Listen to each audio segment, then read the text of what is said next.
Hey everybody, just wanted to do a review on this RC plane that I got. It's a really cheap plane.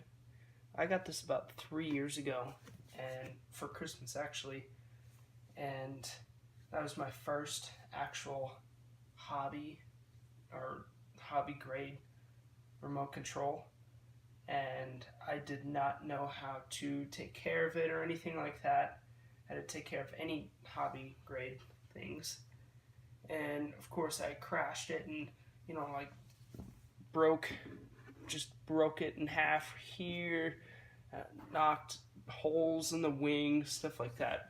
I was just a really bad pilot, and as my first ever RC plane, well, I really liked that plane, so I just got this plane for $60 from my local hobby store, 60 US.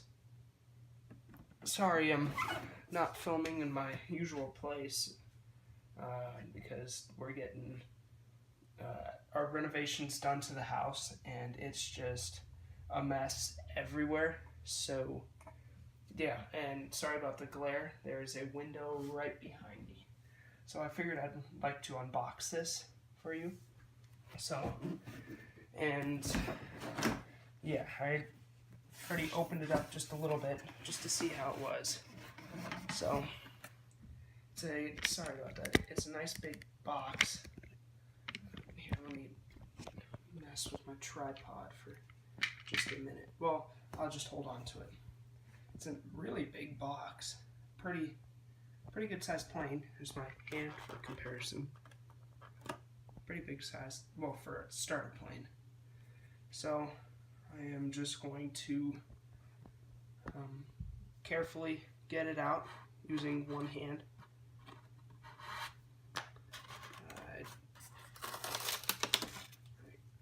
I'm just going to do this really quick. I'll be back. Alright, so let's do the remote now. It's just a pretty standard remote. Pretty standard. Looks like, if you can read that, it's just, yeah, success tips. That's pretty cool considering this is a beginner plane. And then, sorry about that. Get the glare out. And this is where you charge your battery. I do not remember that. That's pretty cool. In some ways, I'm kind of sad that there's not a wall port. Actually, I don't know. I don't remember. It's been quite a while since I got this. And this is just kind of like there's no spring there. And then this, it's, kind of spring loaded like normal. And this, your trim and stuff like that. And it fits in your hand pretty well. Just pretty basic. So let's set that aside. Take out this styrofoam. That's a big chunk of styrofoam, and there's your instructions in the back, which I will cut out. And always read your instructions because, always read your instructions. It's lots of safety stuff in there. I mean, and just how to take care of your plane. What to do if there's water in it, stuff like that.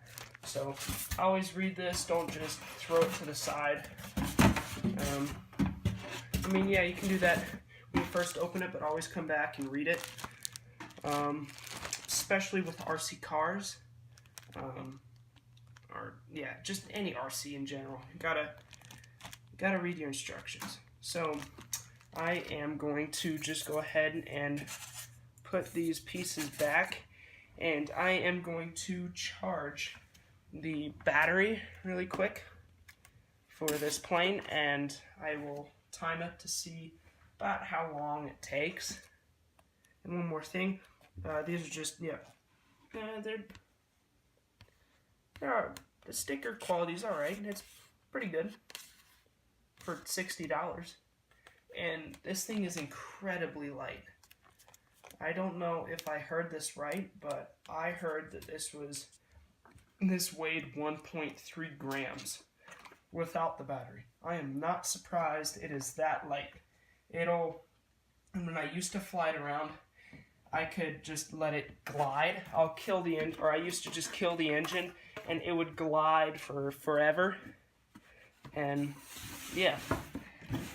And also, since it's $60, the only way you can turn, or the way it turns, is just by one engine speeding up, one engine slowing down. And yeah. And suspension and everything, obviously. And then there's your elevator flaps right there. It rolls pretty smooth, actually, even over carpet. It's not bad. Alright, so I'm gonna get to charging, and yep, these are for the remote.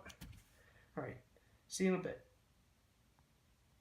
Alright, so after flying this, and I only flew it for a little bit because I chipped a little bit of the styrofoam off the front. Now I see why this is $60.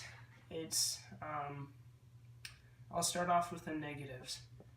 It's so when you're turning, when you're turning in mid-air, sometimes it doesn't have. Well, if you have your trim, or if you have some trim that's not,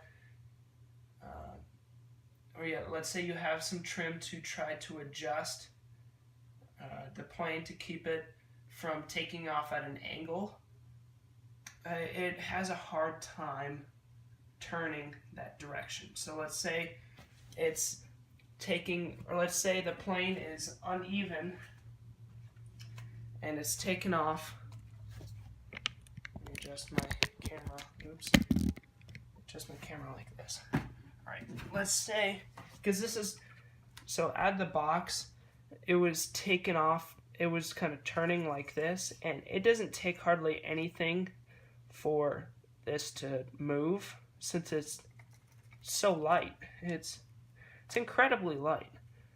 But yeah, it takes a whole bunch to do that. So I was having a hard time since I had the trim to go straight. So that means that this motor had to speed up a little bit more. I had a hard time getting it to turn a lot, just as much as it did turning left as it would turning right. So I had a hard time turning it right. But for me, since I'm such a bad pilot, I found that out. I'm a horrible pilot.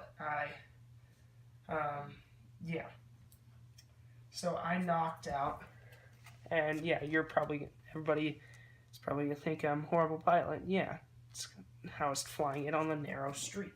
No wonder.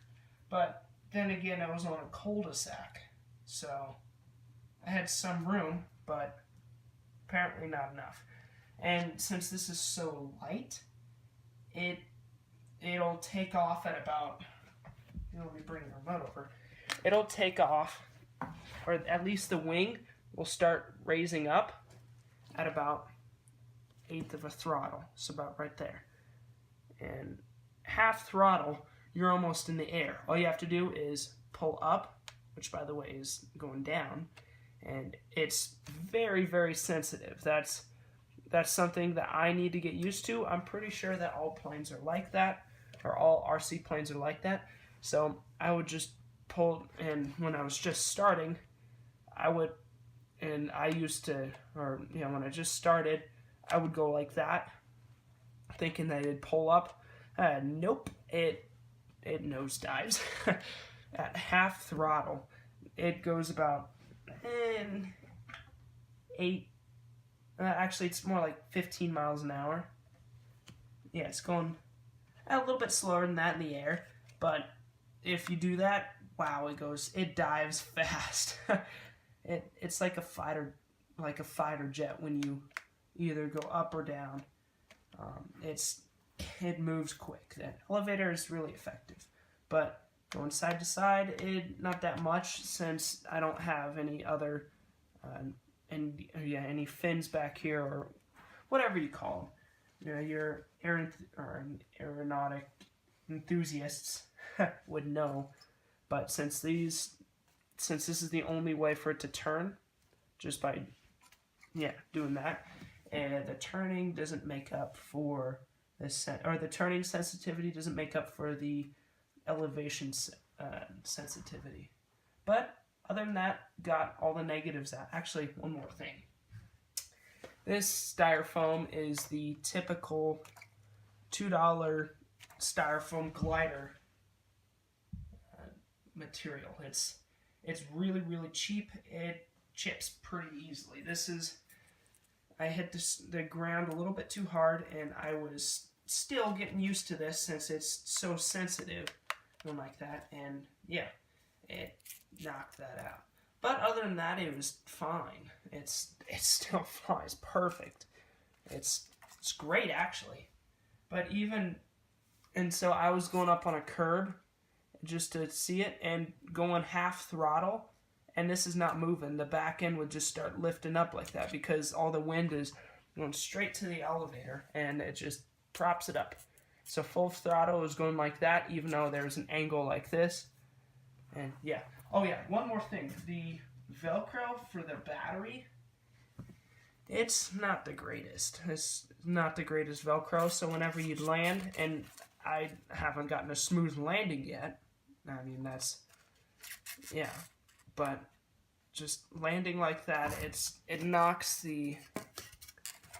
knocks this battery loose, but the battery and the cable are still high enough where this would be the only thing dragging, or maybe, just maybe, if you're going up at an angle, it'd be the very back that's dragging. So enough with that. Good things about this. It's, once again, the elevator is very, very sensitive, and that's good if you are flying too high and you really need to drop an elevation. Let's say you're about to hit a tree. Just go forward. Just go all the way forward. It'll drop, and then go all the way forward and up as fast as you can. It'll drop about, I don't know, 4 or 5 feet. It's pretty good. Pretty good. And another thing is, it doesn't take a crazy amount of speed for this to get up into the air. I'm happy about that. It's pretty easy to control. I highly recommend you bring this to a park or something like that. Just something with lots and lots of open space, because that's what it's meant for. But all the beginners out there, bring this to a park. I know it's tempting to go out and fly it on your street, but there is not enough room whatsoever. Chances are you are going to destroy it before you are flying it for 30 minutes. That's the only thing. So once again, sorry this is going to be such a long video. Skip through it as much as you want.